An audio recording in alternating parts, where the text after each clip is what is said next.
Bismillahirrahmanirrahim. Assalamualaikum warahmatullahi wabarakatuh.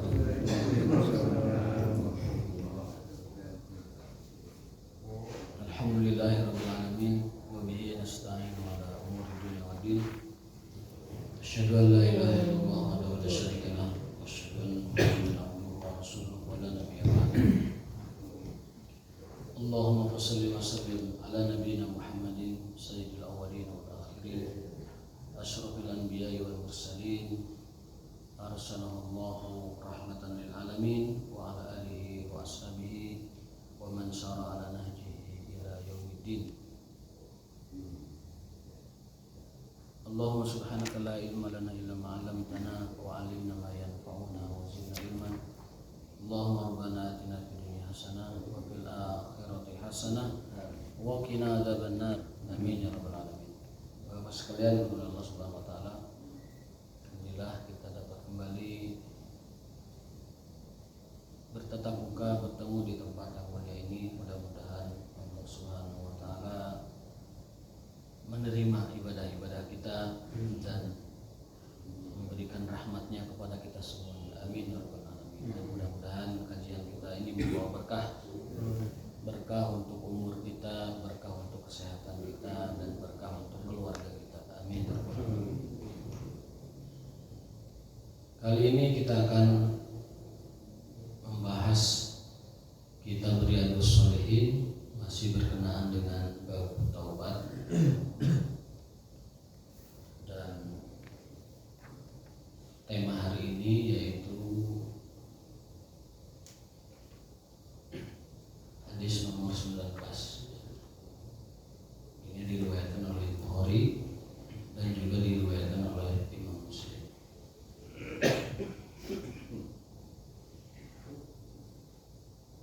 An Abi Sa'd bin Malik ibn Sinan al-Khudri radhiyallahu an Nabi sallallahu alaihi wasallam. Ini mungkin kisahnya sering kita dengar ya. Kita ambil faedah saja dari kisah ini.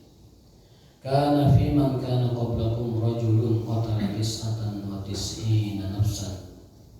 Dahulu kala ada seseorang dari umat terdahulu telah membunuh 99 jiwa. Fasa'ala an a'lami ahli al-ard. Lalu dia bertanya kepada seorang yang tahulah bagaimana solusinya untuk bertaubat.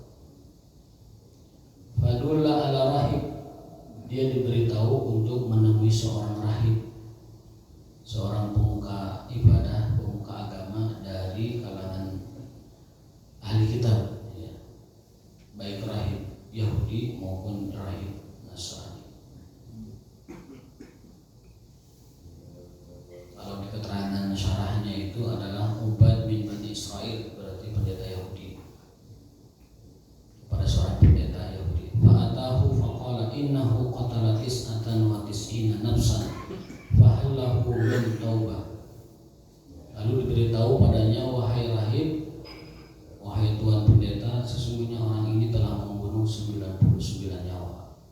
Apakah masih dapat bertaubat? Faqala la. Oh, enggak bisa. Kalau sudah membunuh sebanyak itu enggak bisa. Enggak bisa taubat, hampura lainnya. Biasa umah-umah di la faqatalahu, maka geus we dijajakeun deui paehan pendetana. Hiji deui wae sekalian.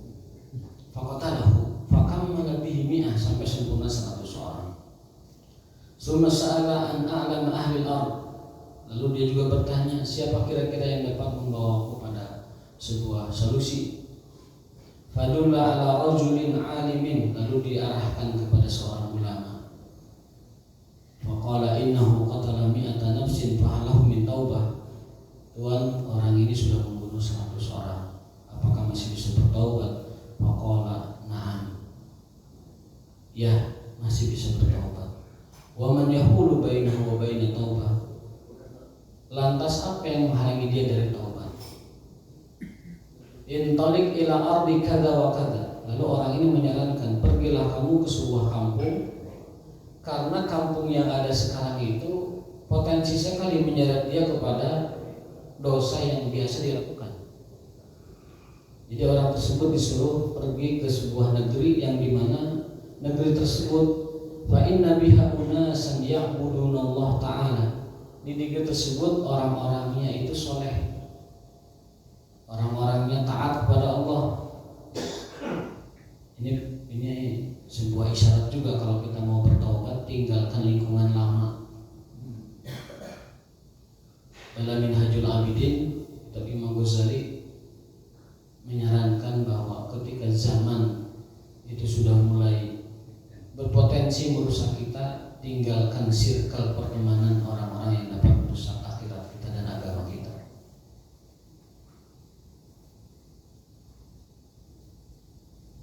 Wala tarji ila ardika fa innaha ardusu. Dan kamu jangan kembali ke kampungmu, karena sesoleh apapun dirimu, kalau tinggal hidup di bi'ah, di lingkungan, di milieu orang-orang yang rusak, kamu akan terseret mengikuti mereka. Maka pergilah ke sebuah kampung, sebuah negeri, di sana orang-orangnya soleh, ya'budunallah. Fantalaqa hatta idza nasafa at-tariq atahul maut. Lalu orang tersebut bergegas pergi hingga dia sampai di tengah perjalanan, atahul maut, meninggal dunia.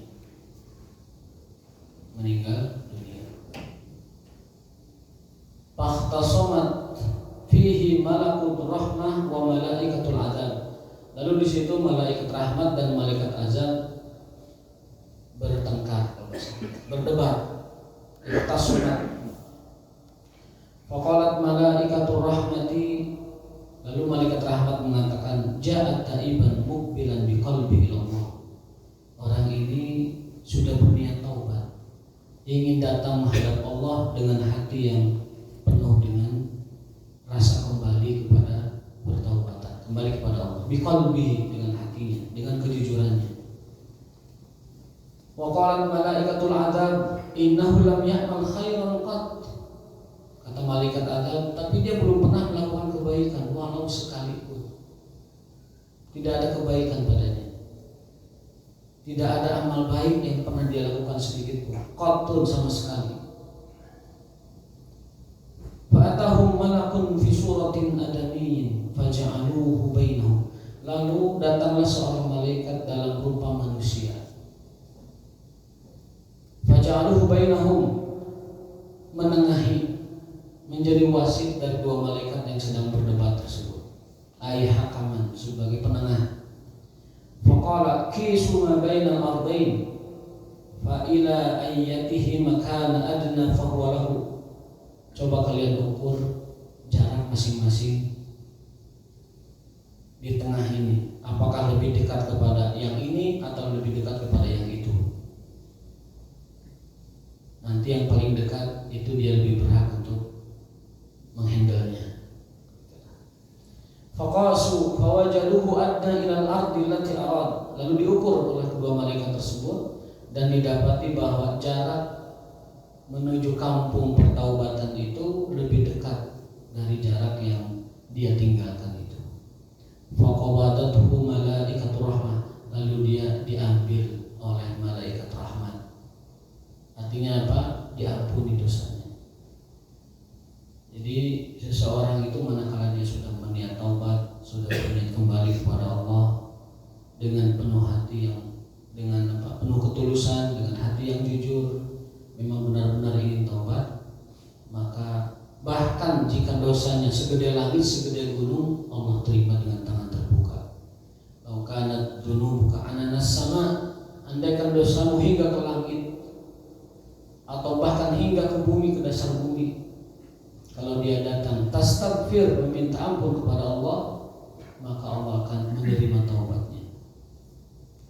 Bahkan dalam hadis sebelumnya kita sampaikan, Allah itu tangannya sangat terbuka. Allah membuka tangannya di siang hari untuk menerima taubat orang yang berdosa di malam hari, dan Allah bukakan tangannya di malam hari untuk menerima taubat orang-orang yang berdosa di siang hari. sebesar apapun, bahkan setinggi langit, kalau datang kepada Allah, maka Allah akan menerima taubatnya. Dalam hadis lain, andaikan hambaku berlari kepadaku dengan melangkah, aku menghampirinya dengan berlari. Jika hambaku menghampiriku, mendatangiku satu jengkal, maka aku menuju kepadanya satu hasta. Jadi Allah selalu lebih responsif daripada hamba yang ingin kembali kepadanya. Mudah-mudahan kisah tersebut menjadi wawasan buat kita, dan kisahnya cukup masyhur, namun kadang kita tidak mendengarkan yang asli versi hadisnya. Tadi yang asli versi hadisnya seperti itu. Ada dalam Bukhari dan ada di dalam Sahih Muslim. Wa fi riwayatin fi sahih, dalam riwayat lain yang sahih, fakana ilal qaryati sholihati aqrab shibrin. Jarak antara negeri pertaubatan dengan negeri yang ditinggalkan hanya beda shibrin, satu jengkal. Jadi pas diukur, nah, gimana bisa jengkal kan dia ke negeri yang untuk bertaubat itu. Maka disitulah dia diambil oleh malaikat rahmat. Faju'ila min ahliha, maka dia digabungkan, dimasukkan ke penduduk orang yang penuh berkah dan rahmat di kampung tersebut. Wa fi riwayatin fi sahih, fa auhallahu ta'ala ila hadhihi anta ma'adi. Di dalam riwayat lain, Allah yang mengatur itu. Allah panjangkan negeri yang dia tinggalkan jaraknya, Allah dekatkan negeri yang ingin dia datangi untuk bertaubat. Jadi itu kehendaknya Allah. Buminya didekatkan kepada negeri yang ingin bertaubat. Wa ila hadhihi antaqrabina. Jadi Allah berfirman kepada tanah yang sebelah sini, menjauhlah. Lalu Allah berfirman kepada tanah yang dia tuju, mendekatlah. Subhanallah. Wa qala qisu ma bainahuma fawajaduhu ila hadhihi aqrab bi shibrin faghfira lahu. Maka didapati bahwa jarak ke negeri yang mau bertobat hanya beda satu jengkal dari jarak yang dia tinggalkan. Allah berkehendak menjauhkan jarak itu berkilo-kilometer, tapi Allah menghendaki satu jengkal aja bedanya. Supaya apa? Supaya ada pemahaman di benak manusia bahwa jalan taubat itu mudah. Bahkan hanya beda sejengkal pun Allah hitung orang itu sudah bertaubat. Faghfira lahu, dan diampunilah orang tersebut.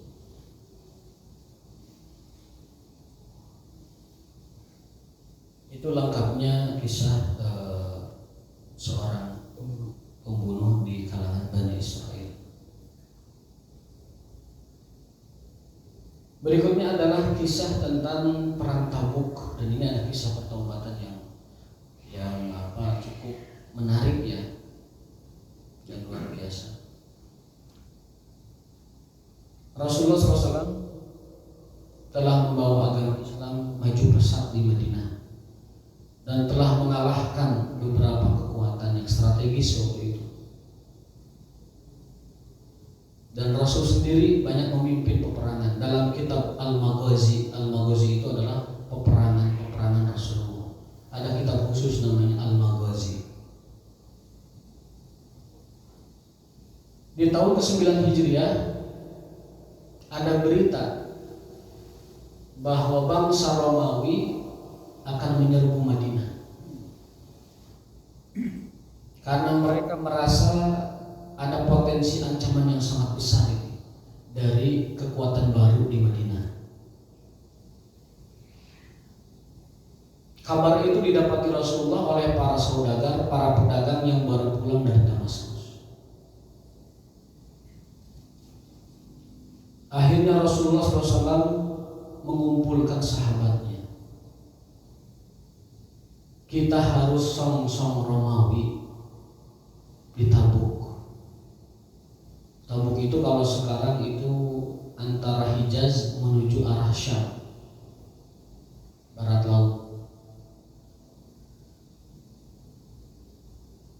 Dan saat itu Madinah sedang masa sulit, panas yang sangat panas, paceklik, masa sulit.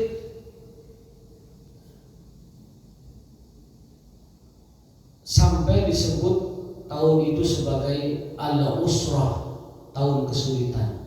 Pakai ain al-usrah. Kalau pakai alif al-usrah keluarga, kalau pakai ain al-usrah itu innama al-usri yusra, tahun kesulitan. Dan Rasulullah bersabda, barang siapa yang ikut serta dalam perang Tabuk, membantu perang Tabuk, maka dia akan mendapatkan surga.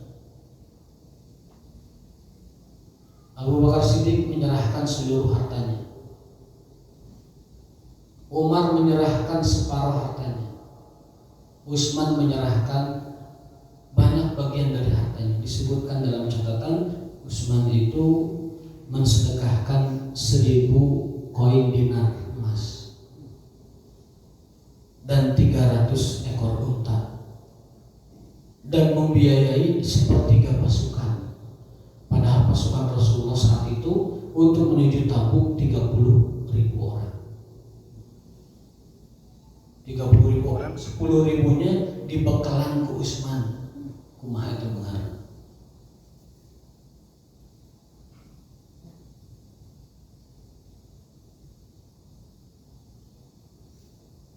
Lalu Utsman ditanya, apa yang kau tinggalkan untuk keluarga? Utsman mengatakan, ada. Umar ditanya, Umar, apa yang kau tinggalkan untuk keluarga? Ada. Ada yang seperti ini lagi di rumahku. Jadi Umar menyerahkan separuh hartanya dan mengatakan, masih ada separuh lagi di rumah ya Rasul, buat keluarga.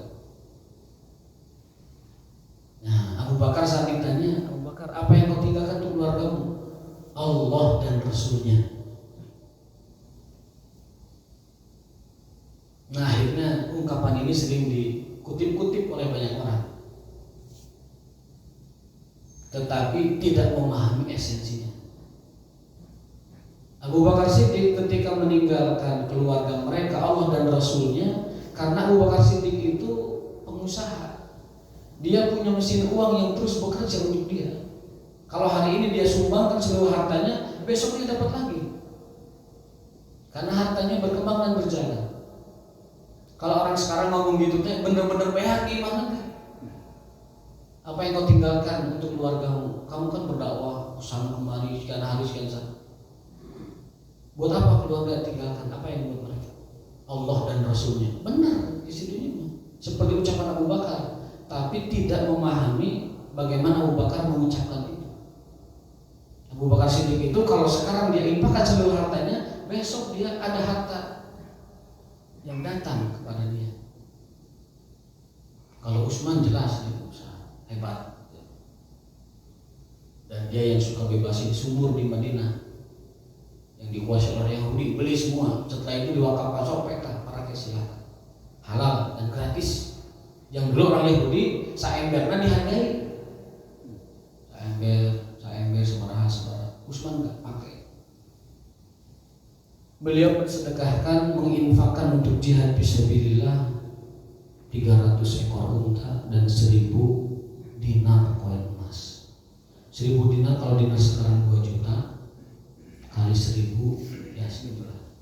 Bahkan mungkin koin asli dinar yang emas lebih dari 3 juta 3 kali 1000 berapa itu? 3 juta kali 1000 3 miliar. Saat itu besar. Belum lagi tadi di samping berinfak ke Rasulullah, disimpan di kamar Rasul itu uang saking banyaknya. Biar aman simpan di kamar Rasul. Berarti kan cash itu bayarnya. Dan beliau membiayai sepertiga pasukan, sulu jaish, membiayai sepertiga pasukan.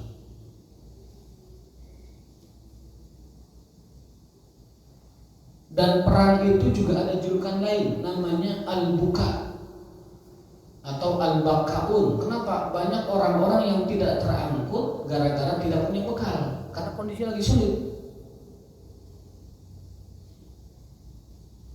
Di dalam ayat Allah berfirman, "A'udzubillahi minasyaitonir rajim. La ajidu ma ahmilukum alaihi." Banyak orang datang kepada Rasul, "Ya Rasulullah, saya ingin ikut perang Tabuk." Tapi kata Rasul, "La ajidu ma ahmilukum alaihi." Punten, saya tidak punya yang bisa mengangkut kamu ke sana. Jaraknya jauh. Ini perang terjauh, ini perang terberat, ini perang tersulit. Nutu bekal ayah anak itu bisa ngilu. Kalau ada temanmu yang bisa nanggung kamu, ayo silakan ikut. Kalau kamu bisa nyusul berjalan, silakan berjalan. Di antara orang-orang yang terakhir berjalan itu Abu Dzar, karena miskin.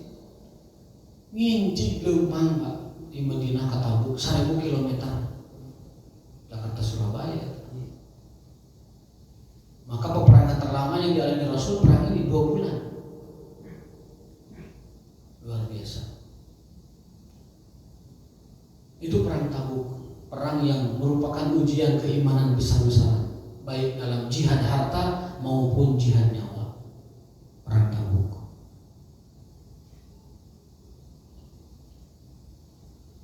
Dan Raja Romawi yang sedang berkuasa saat itu adalah Raja Heraklius yang terkenal kuat. Dia bernafsu, berambisi ingin melenyapkan Madinah dari peta bumi.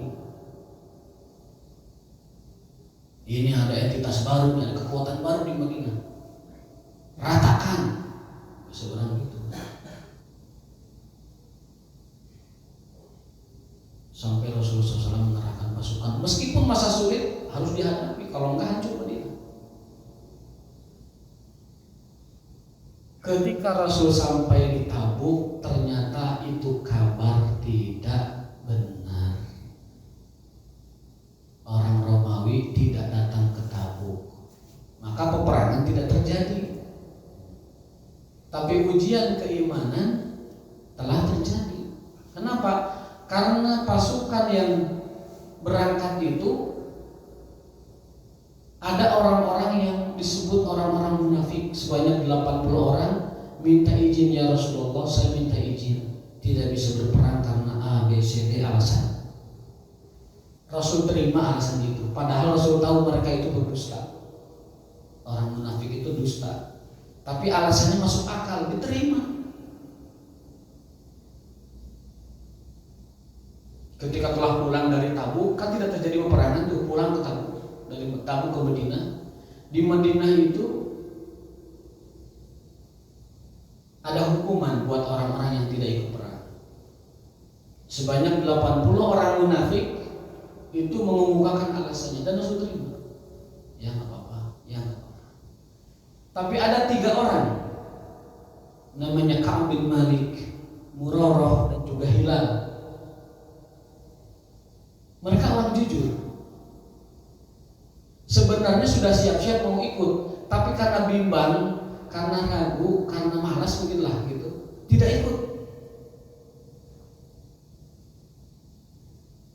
Nah, untuk ketiga orang ini Rasulullah SAW menunggu keputusan taubatnya dari langit.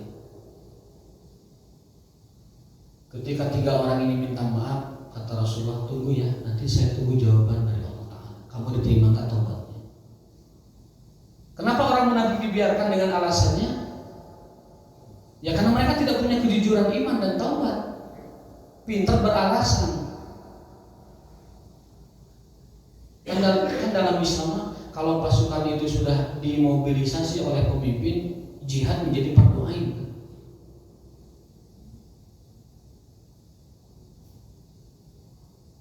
Jadi tidak boleh tidak ikut, harus ikut dengan segala macam keterbatasan, kecuali yang uzur syar'i. Nah, jadi yang tidak ikut itu 80 orang munafik diterima alasannya. Nah, orang munafik apa yang diharapkan dari orang munafik? Biarkan Allah yang menghukumnya di akhirat nanti. Ada 3 orang, asalnya 4 orang dari kalangan kaum muslimin, sahabat Nabi, iman yang bagus, ketaatan yang bagus, loyalitasnya bagus. Hanya saja saat itu sedang diuji dengan kemalasan dan kebimbangan.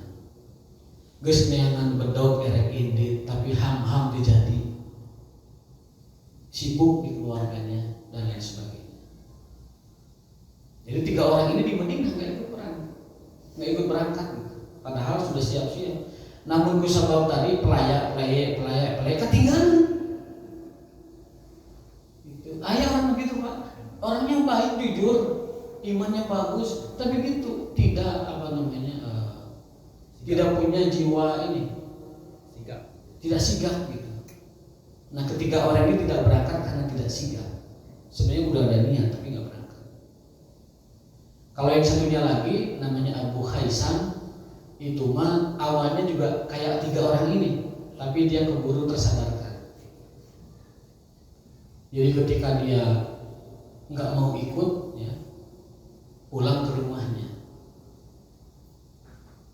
Ketika dia buka rumahnya, istrinya itu yang cantik jelita, disebutkan di sini, istri itu cantik jelita, wangi, cantik, dan juga menawan. Abu Haisam itu 2 istrinya dalam satu rumah, di mana satu rumah 2 lantai. Hiji. Jadi pilihan yang dihijikeun mangga dipisahkan bisae. Namun orang mau ngebahas setan kan moal. Nah, kayak judul itu beda deh. Khususon untuk para komunitas khusus, pelanggan setia khusus. Ketika Abu Haisam melihat kedua istrinya, makanan tersanding lezat, ada kambing, ada mulah itu kambing dikuahkan, ada kambing yang dibakar, untuk menyambut suaminya itu. Tapi dia tersadarkan, Rasulullah pergi dalam keadaan panas, ke jarak yang jauh, dalam kondisi paceklik. Abu Haisam malah menemui istrinya yang cantik, yang jelita, yang wangi, dan makan dengan makanan enak. Ini tidak adil. Langsung tutup, Neng, ayah berangkat, nyusul, kependak di suatu lembah namanya Wadil Qura, kesusul, ya, mengejar Rasulullah. Jadi ada orang seperti itu. Ketika Rasul berangkat, lalu dia lihat keluarganya begitu menawan, tapi hatinya langsung tergerak. Masa Rasulullah berjihad, saya enak-enak di rumah, makan enak dan bersama dengan bersenang ria dengan istri. Langsung dia tutup itu pintunya, ayah berangkat. Ini tidak adil, melihat Rasul berjuang, sayanya malah di rumah senang-senang. Nah, maka dia mah terbebas dari hukuman karena berangkat oleh mereka. Ketiga orang ini yang jadi fokus kita. Mereka nangis sejadi-jadinya. Bahkan sampai ada keputusan tidak boleh diajak komunikasi, tidak boleh dibantu, tidak boleh berinteraksi, salam pun tidak boleh dijawab. Jadi 40 hari ketiga orang ini dikucilkan sebagai sebuah hukuman. Rasul dideketin, ya Rasulullah. Mungkin Rasulullah kan orang mulia, orang yang tidak pernah ada sedikit perasaan yang unek-unek atau perasaan tidak enak pada sahabatnya. Mungkin Rasulullah bisa disalamin, Assalamualaikum Rasul. Rasul jangan malengos. Nah, Assalamualaikum Rasul. Nah, tidak dijawab. Itu perintah Allah. Datang ke sahabatnya, ke paman-pamannya, ke bibi-bibinya, ke keponakan-keponakannya, barangkali ayalan mau bantuan. Tidak digubris, tidak dipalita, dikucilkan. Itu mungkin disebut pengucilan terbesar di era Rasulullah SAW. Hukuman sosial. Dan motivasinya agama. Rasul sama sekali tidak ada motivasi apa-apa, tapi ini agama, perintah Allah. Jadi kita ini boleh mengucilkan orang karena agama. Datang ke masjid, mudah-mudahan di masjid mah ayam, lalu bisa diajak ngobrol ke masjid. Nah, Ka'ab makan seorang pemuda, orangnya sigap dan cekatan. Jadi keluar rumah mencari biasa, seperti biasa. Walaupun tidak dilayani 40 hari dia kaditukan dia teu aya ngajak ngobrol, tapi dia pemuda biasa aktivitas. Kalau si Murarah diam di rumah terus mengucilkan diri karena menanggung malu yang besar.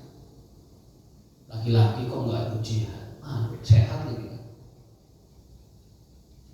Yang satunya lagi Hilal itu lebih banyak menangis. Kalau Ka'ab itu beraktivitas, Hilal menangis. Kalau yang satunya lagi itu di rumah terus. Hari ke-41 ada perintah khusus, dilarang mendekati pasangan. Tidak boleh istrinya pun melayani dia. Berat sekali. Bahkan di riwayat lain sejak hari pertama tuh dilarang anak istrinya berhubungan dengan dia. Budak temenan ngobrol, istri nanti temenan dua anu jadi suami. Berat banget. Lalu aya hukuman gitu jika nanti modal urang geus murtad dewe lah. Mun zaman kita jigana milih murtad waliya sudah.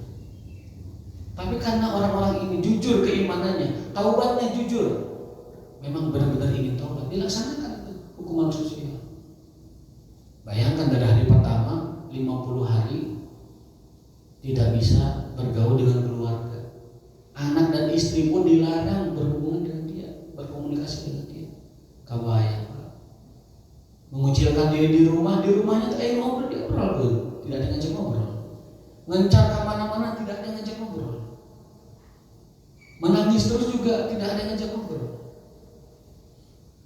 Sampai akhirnya ada tawaran dari Raja Ghassan. Raja Ghassan itu sebuah negeri dekat Madinah.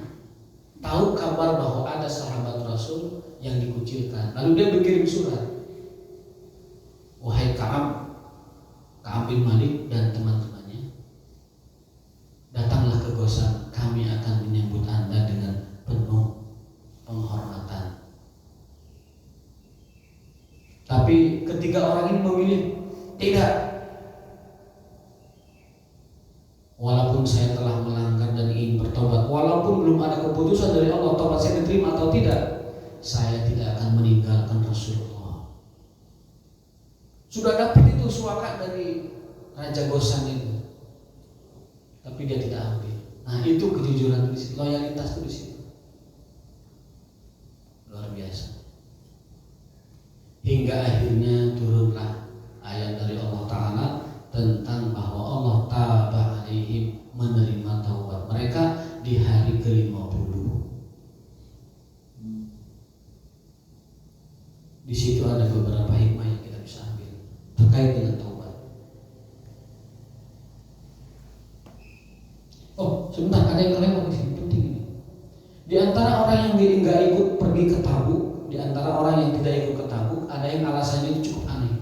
Ya Rasulullah,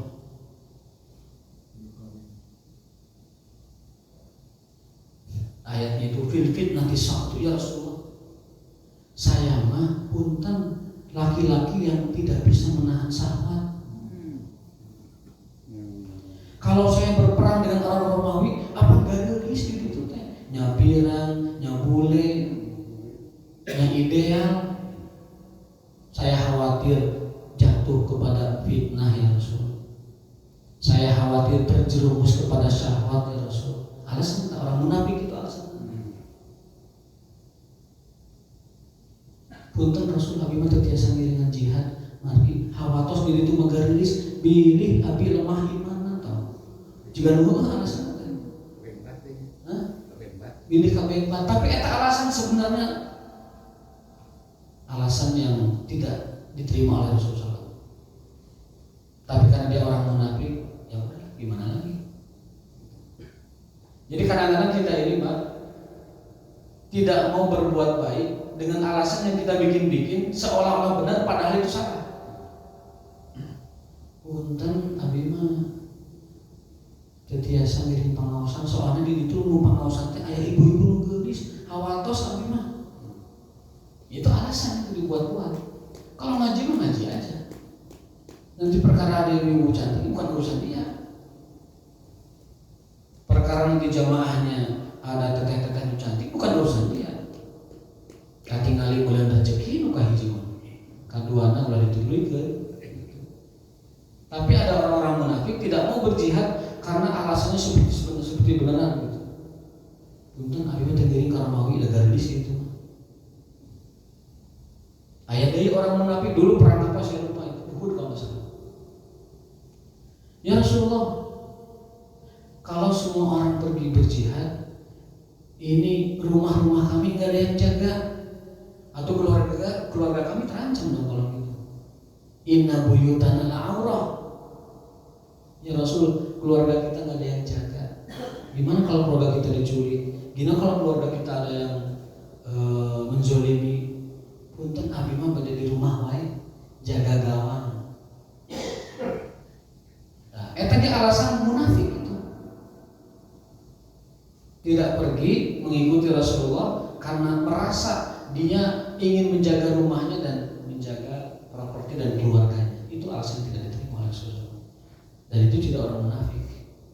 Jadi orang munafik itu diantara cirinya selalu menghadirkan alasan yang masuk akal, padahal itu sebenarnya ada makna di belakangnya.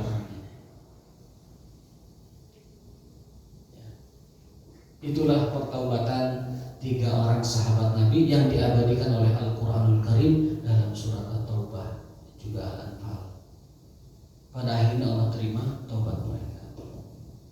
Yang 3 orang ini kan sebelumnya kan ahli perang juga.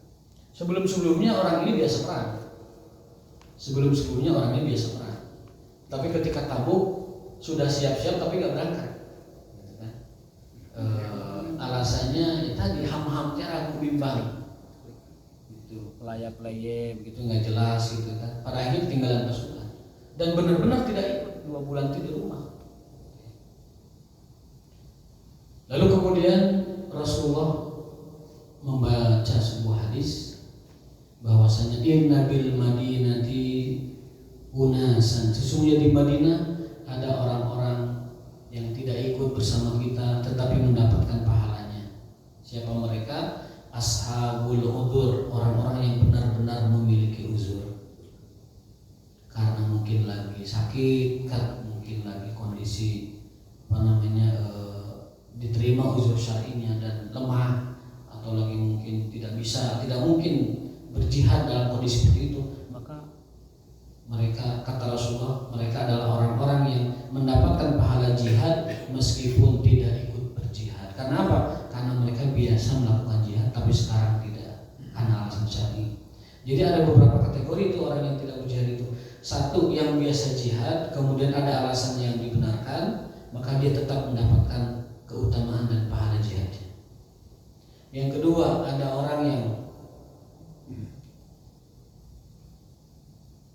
tidak punya alasan syar'i tapi membuat alasan yang masuk akal, dan itu orang-orang munafik diterima oleh Rasulullah. Biar hukumannya Allah nanti yang menghukum mereka di akhirat. Yang ketiga, ada orang-orang yang sebenarnya ingin ikut tetapi karena tadi tidak sigap tadi ketinggalan tidak ikut, dan itu yang dihukum dengan hukuman sosial berupa al-hajru, pengucilan dalam 50 hari hampir 2 bulan. Dan pada akhirnya Allah menurunkan ayat bahwa taubat mereka diterima oleh Allah Subhanahu wa taala.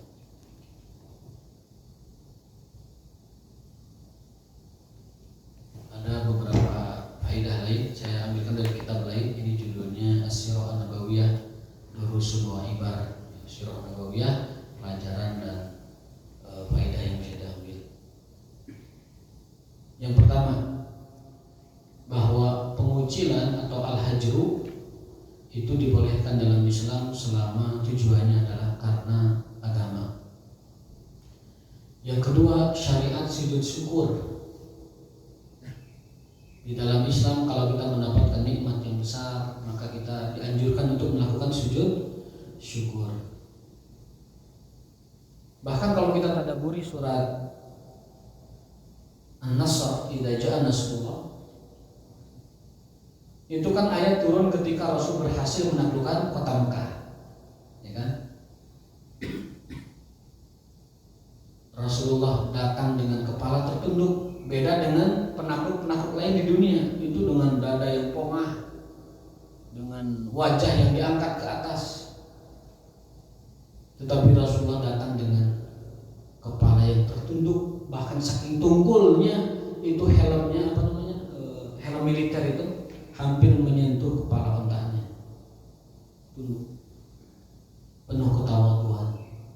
Ketika Mekah berhasil ditaklukkan, ada 3 perintah Allah. Fasabbih bihamdi rabbika wastaghfir. Wahai Muhammad, perbanyaklah tasbih. Barangkali kamu ketika meraih kemenangan ini ada hal-hal yang tidak sempurna, maka sempurnakan dengan tasbih. Sebagai bentuk pengakuan dan kesyukuran bahwa ini kemenangan dari Allah. Bihamdi, dan perbanyaklah tahmid, alhamdulillah, karena semua kemenangan ini sejatinya hakikatnya hanya dari Allah Subhanahu wa taala. Wastaghfir, dan perbanyaklah istighfar. Barangkali kamu menuju kemenangan ini banyak hal-hal yang perlu diistighfari.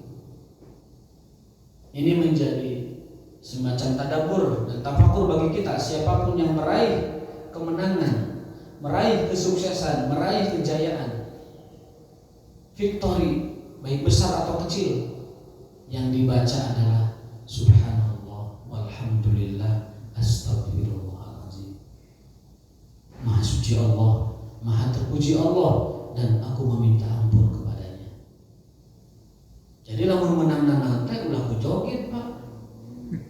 Apalagi konser 3 hari 3 malam, lektun, syukuran sawah lektun, syukuran pernikahan, dompet dan sebagainya. Goyang dompet dan dangdut ya. Al-Quran menyuruh kita apabila kita mendapatkan apapun kejayaan, kesuksesan, kemenangan, tasbih, tahmid dan istighfar. Persib menang, tasbih, tahmid, istighfar. Kalau Quran mah begitu ajakannya. Tapi kan di kita enggak, wala segala rupa menunjukkan kegembiraan yang kadang melanggar syariat Allah Subhanahu wa taala dengan meminum khamr misalnya, dengan yang lain-lain waliyadzubillah. Dapat menang proyek, dapat untung laba, dapat lain sebagainya. Subhanallah walhamdulillah. Astagfirullah. Jangan-jangan saat kita meraih sukses itu ada yang kurang kalupa kanan kiri, kasenggol kanan kiri, kakait kanan kiri, istighfar. Jadi akui itu dari Allah Subhanallah, syukuri itu dari pemberiannya, lalu istighfar. Barangkali saat meraihnya ada hal-hal yang tidak Allah ridhoi, sautak sautik, ada yang Allah murka karena itu, istighfar. Lalu sujud syukur. Sujud syukur itu adalah cara Islam dalam mengungkapkan kegembiraan dengan sujud syukur. Jadi yang pertama adalah pengucilan dalam agama itu boleh, asal motivasinya agama. Yang kedua sujud syukur. Yang ketiga loyalitas. Kita harus punya loyalitas kepada agama, loyalitas kepada Islam. Apapun situasi dan kondisinya, apapun, seterburuk apapun kita, loyalitas kepada agama Allah dan Rasulnya harus ada. Seperti ini 3 orang ini dibujuk oleh Raja Gosan, dibujuk oleh kabilah-kabilah sekitar untuk diberikan penghormatan, tapi mereka memilih tidak. Saya loyal kepada Rasulullah meskipun saya telah menyelisihinya. Ini tipikal orang-orang yang mendapatkan taufik dari Allah Subhanahu wa taala. Bapak sekalian, mungkin itu yang bisa disampaikan, sebuah kisah dari penggalan kisah sahabat dan Rasulnya sallallahu alaihi wasallam radhiyallahu taala anhu. Mudah-mudahan menjadi inspirasi taubat bagi kita. Pada dasarnya taubat itu selalu Allah buka sampai nafas di tenggorokan. Pada dasarnya Allah selalu buka pintu taubat hingga matahari terbit dari barat. Hadanallahu wa iyyakum ajmain. Barakallahu fikum. Wallahu waliyut taufiq. Subhanallah wa bihamdika asyhadu an la ilaha illa anta astaghfiruka wa atubu ilaik. Wassalamualaikum warahmatullahi wabarakatuh.